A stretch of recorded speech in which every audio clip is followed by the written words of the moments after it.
Good morning, folks. It is actually afternoon now. It's 12:26. It's been a few days. I was off in Cape Cod with my family for a little late summer vacation. Although it's late summer, but it's been the hottest. It's been all summer. It's been in the 90s here in New England, and somewhat oppressive, to be honest. It's a little bit above my. I'm kind of a 70s kind of guy, actually in more ways than one. But it's still been really nice, and I've been enjoying it. We got a lot of swimming in, and we saw a great white shark, which was exciting. It was actually kind of funny because we got to the beach, and there's this black, dark fin just going back and forth a little bit beyond the swimmers. I mean, literally like 10, 15 feet beyond the swimmers. And I was surprised because no one was reacting to it. No one was panicking. No one was pointing. And so, I mean, it might have been just me coming down the dunes and seeing it, and no one, and everyone had just, you know, when you're on the beach, it's almost like an altered state of consciousness. You're just sort of immersed in the beachness. And anyways, eventually people saw it, and there was pointing, and there was no screaming. It wasn't quite like Jaws, although it made me want to rewatch Jaws, which is such a great classic flick. I'm sorry, this keeps on. There we go. Maybe that will hold steady. And then the lifeguards blew their whistle, and everyone got out of the water for an hour. Then we all got back in. But yeah. So let's see. I just wanted to do sort of a miscellaneous video. Let's see. There's a few things that I wanted to. I don't know if I'll remember them. A little scattered right now. Charles Wallingford is issuing a best watch brand challenge. And I'm a little unsure how to proceed with that because, you know, if you watch this channel, you know my approach is there is no best brand. There's your favorite brand. There's what you like.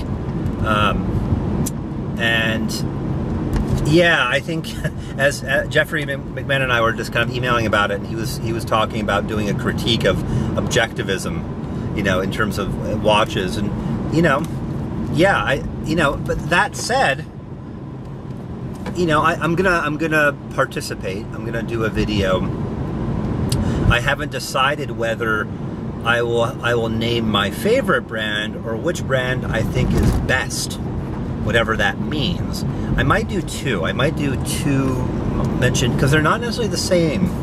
Believe it or not, everyone might be thinking, oh, we know what Johnny Casual thinks is the best.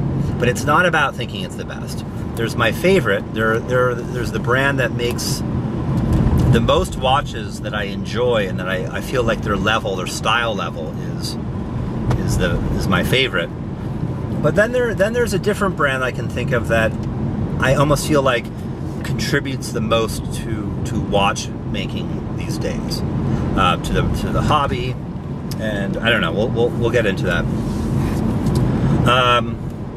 Let's see, anything else? Well, I've been, you know, just in terms of update on my collecting rambles, I haven't bought a watch in a couple months now, which is, you know, it starts, you know, after a couple months you start thinking, oh, what's next? And, you know, when I was only buying tier 2 watches, I would buy them more frequently, and because they're less expensive. But I was away for 5 days, and I actually brought 2 watches. I brought my the Seamaster chronograph as my main watch, and then I also brought the Orient Revolver to take to the beach, which I only wore that one beach day. I found that I ended up, for some reason, I've really lost my feeling for the Orient Revolver. It's like I want to like it because it's sort of like it was my grail piece. It was my favorite watch for a little while, and it's kind of a fun, quirky piece. But I don't know. I mean, I'm not going to sell it. It's sort of like almost untouchable in a way, partially because of the crystal being chipped. And to sell it with a chipped crystal, I'd probably get only like $200, $250 for it. And to me, it's not worth selling, you know. But anyways, I was mainly, you know, I was wearing the Seamaster chronograph 95% of the time. And if you remember when I went to England, I also brought the Seamaster chronograph. It's sort of a great all-purpose watch. I mean, it really, and whenever I just wear, I mean, what I wanted to mention was whenever I just wear one watch, when I go somewhere and I have just that one watch, I appreciate it on a deeper level than when I'm at home and I have lots of watches to choose from. And so I'm really starting to think that, you know, stylistically, in terms of my own personal collecting philosophy and tastes, I'm really moving more and more to a smaller collection. And I was thinking about, well, what would be the perfect size for me? You know, this is one of the topics that comes back again and again and again. And there really is no, on one hand, I recognize that there is no right answer. There's no like, oh, I finally figured it out. Now, that said, I also want to be open to the possibility that maybe there is a right answer. I look at someone like our dear friend Locutus de Borg, the elder statesman of the watch community, the watch ninja, the guy who, in many ways, he's reached the end and he's just like enjoying it. He's in his golden years of watch collecting. He's enjoying his 2-watch collection, and I think he's dabbled with the thought of getting a 3rd watch. He traded in 1 watch. I think he traded in 1 Daytona for another. But he's really pleased with his 2 watches. And maybe, you know, I mean, who knows what will happen with you, Locutus, but I'm guessing that you might again someday do what you just did and trade 1 watch for the other, but keeping those 2 watches. Or maybe you'll get a 3rd watch. But Locutus is very happy. He's very content with his state of being, unlike the rest of us. Now, some of us are happy with being agitated, and that's fine, or not even agitated, but some people are totally happy with the buying and selling. I certainly enjoy it, for the most part. But I do think there's a point that one can get to where there's a completion. I've made it to this watch nirvana. That would be a lexicon word, watch nirvana. And I think of anyone that I've interacted with on YouTube, Locutus is probably the most there. Not that others aren't, but he seems to really have found that groove. Now the thing is, though, and this is where it gets tricky. You know, this is where we don't all have to be there. There's nothing better about being there necessarily. I mean, there is in a sense in that you're no longer sort of struggling to find the perfect watch collection or the perfect watch. But I mean, it would be like saying it's better to be 60 years old than 20 years old.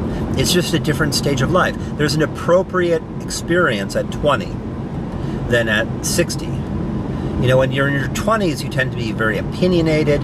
You tend to be a little more black and white about things. You're trying to establish yourself in the world, or you're trying to figure out who you are.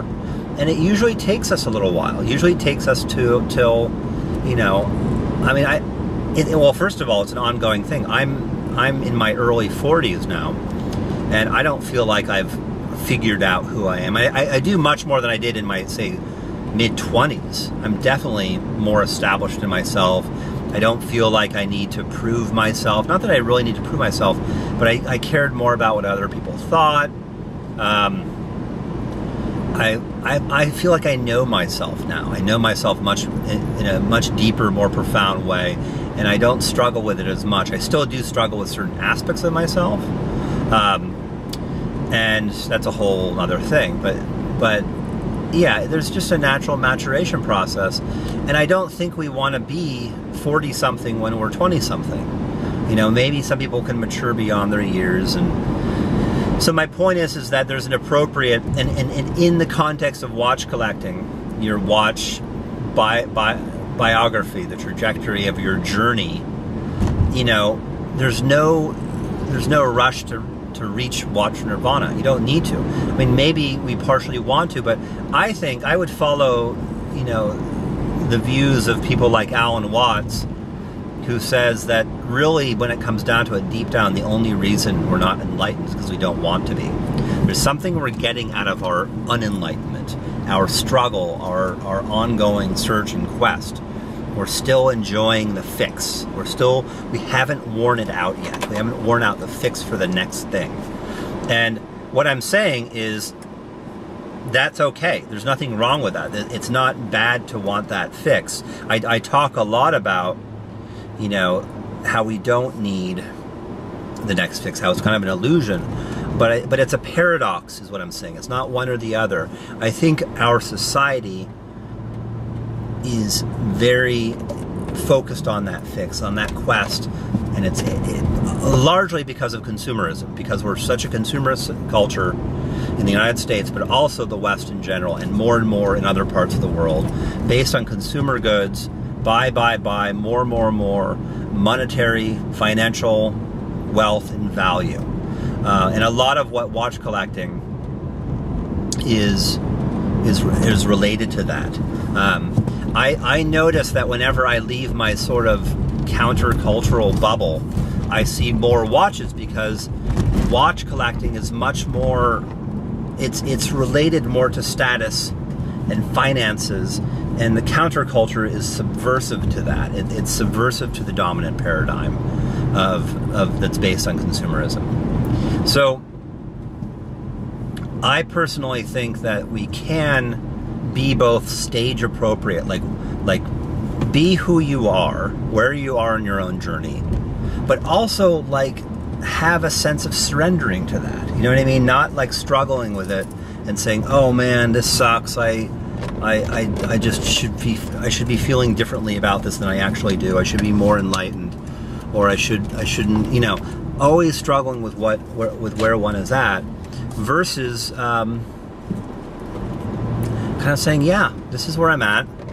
I like my watch obsession. I like to buy and sell watches. I don't need to be locutus right now at my stage of life."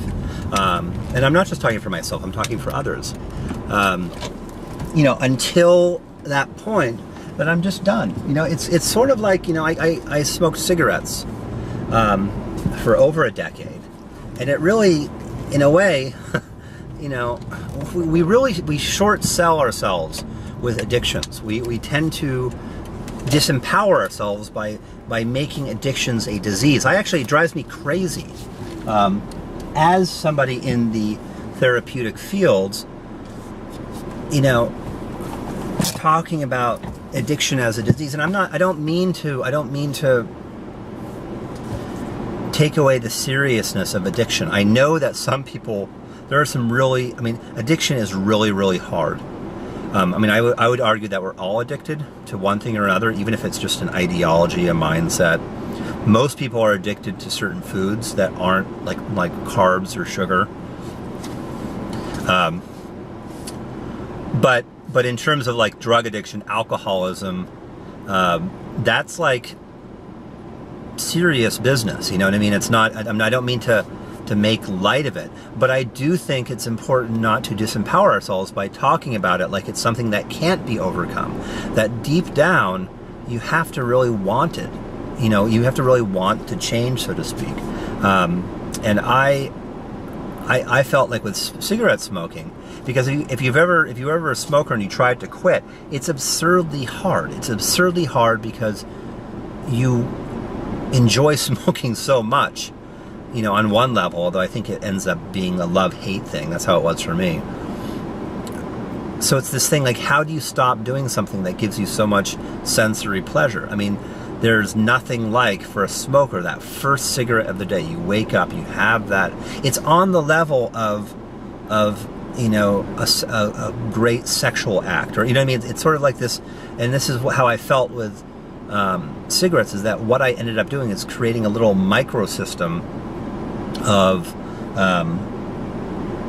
having a want, a need, and then being able to satisfy it. And that's what you do. That's what an addict does, is you create this small little universe where you create the desire for the thing that you want the most, and you can fulfill it. And in life, without that, we're kind of left with this feeling of like, oh, you know, like we can't necessarily fulfill the totality of our beings, but we can fulfill our desire for a cigarette. So I think like with watches, it's a similar thing. It's like you building up that desire, that need for the next watch, the grail, which is really not that different in some ways to that next cigarette. You know, like having that, getting to the next fix. Boy, I'm really rambling all over the place with this one. So all of that said, I could keep on going on this forever, but all of that said, I think where I stepped out and started spinning outward, further away from the topic of watches, is I was thinking about, you know, well, what is that perfect collection? Is there a perfect collection? Maybe there is. Maybe I should be open to that. But at the same time enjoying the process of getting there, that it doesn't have to be, like, in a way, I think the perfect collection and the perfect watch is enjoying what you have right now. I think that's the best state of, no matter what you have, whether you have a quote unquote piece of shit on your wrist, or whether you have, you know, a $200,000 limited edition Vacheron Constantine, you know, whatever it is. So, and this is the illusion that people live under, that the external price is always better. That's just not true. And I actually see some other, I see all of us to some degree, but I see some of the other watch channels really focus on that. It's always like getting to that, then I'll arrive, you know, like 5-figure price, the $10,000 watch means I've made it. You know what I mean? Don Haynes, you're one of the worst. Well, Don works in a world that economic status is more important than the world than in, you know, the world that I live in. But anyway, so I was thinking about, well, what if I could play with the idea of, well, what would be the perfect collection size? What would be the perfect collection composition? What can I aspire to now? And I was really thinking about 5 watches. And the reason I came up with 5 is because I like a trinity of 3 watches that are my main watches that I go to. And then I shift them up. So in a given week, I might wear one of them 4 days and the other 2 days and one. And then the following week it would shift again. But there's something nice about having 3. Some people are okay with 2, but I like the 3. There's something about the trinity. It gives a much greater sense of diversity than 2, and variation and feel. So what's the 5? Well, one, I do think that it's really good to have a beater watch, and I use beater in a different term than say Simon Crane uses it as your everyday watch that you just wear whatever you're doing.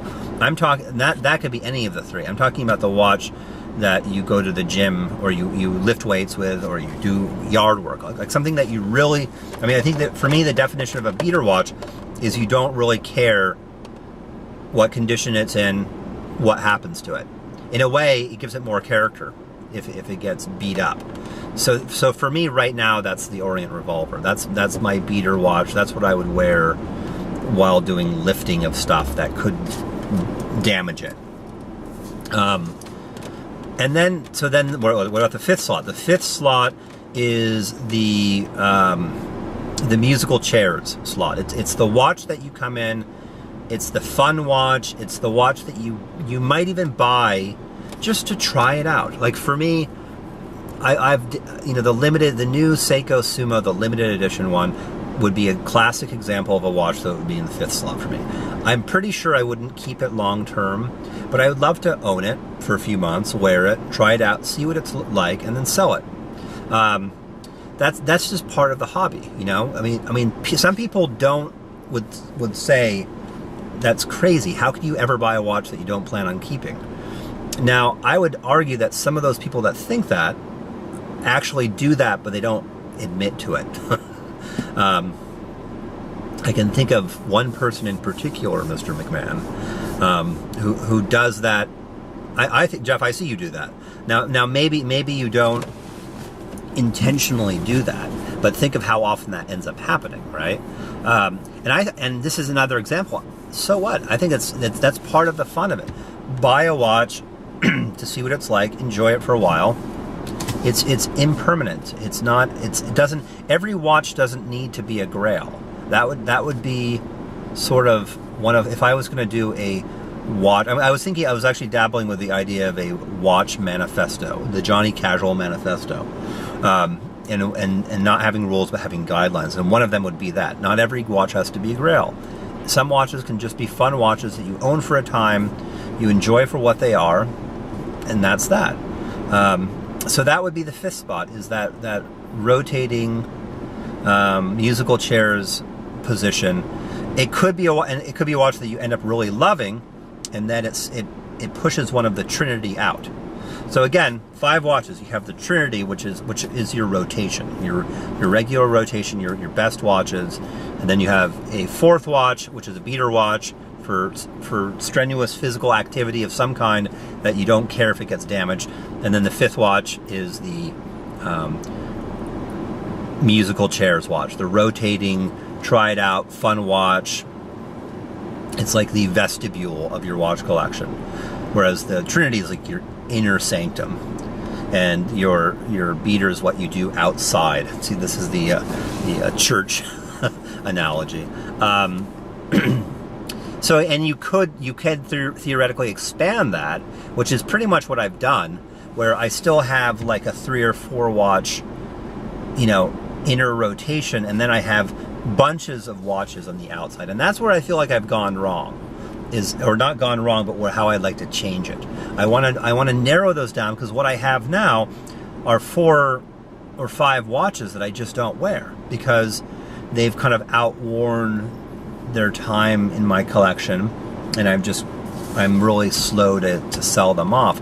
Now, what I'm saying is that it's fine to have one of those, maybe 2, for me, but I want to narrow it from 4 or 5 to 1 or 2. If that makes sense. So that's what I'll probably be doing over the next month or 2 when I get off my derriere and put some more watches up for sale. Sell off a few watches. My inner 3, at this point, my inner 3 would be the Blackbird and the 2 blue Seamasters. The silver Breitling, I do really like it, but I'm almost thinking I want to be a 1 Breitling guy. The silver, it's tricky though, because it's such a distinct look, that silver dial.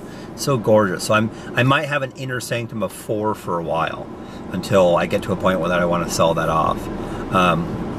And then for now, the beater would be the Orient Revolver. So this means I might end up selling the second Seiko Monster. Just not wearing it, and I'm going to the Revolver when I'm using a beater watch. Yeah, I only really need 1 beater watch for me right now. Now again, you could take this approach, and I should probably like de-rambleize this and turn it into a watch collecting philosophy about how to craft this kind of collection, because I think there's something really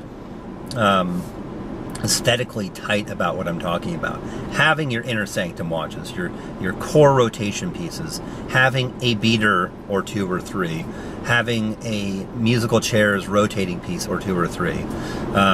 3 categories of watch within your overall collection, and it differs for every single person. And I would even say the quantity differs. I just like the idea of having a tight 5-piece collection under those configurations, right? I've been at my destination for about 5 minutes, and people are walking by me as I'm talking to no one. I guess I could be Bluetoothing it, right? All right, but I'm going to leave it at that, and I will talk to you all later. But that said, I'm gonna participate. I'm gonna do a video. I haven't decided whether I will name my favorite brand or which brand I think is best, whatever that means. I might do 2. I might do 2 mentioned, because they're not necessarily the same, believe it or not. Everyone might be thinking, oh, we know what Johnny Casual thinks is the best. But it's not about thinking it's the best. There's my favorite. There's the brand that makes the most watches that I enjoy, and that I feel like their style level is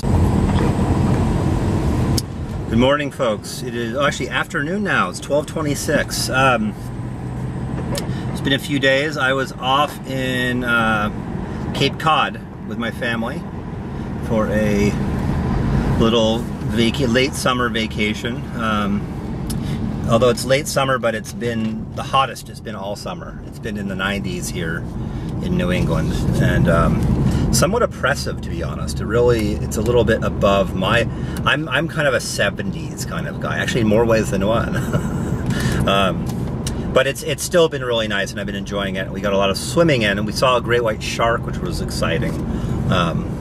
It was actually kind of funny because we got to the beach, and there's this black, dark fin just going back and forth a little bit beyond the swimmers. I mean, literally like 10, 15 feet beyond the swimmers.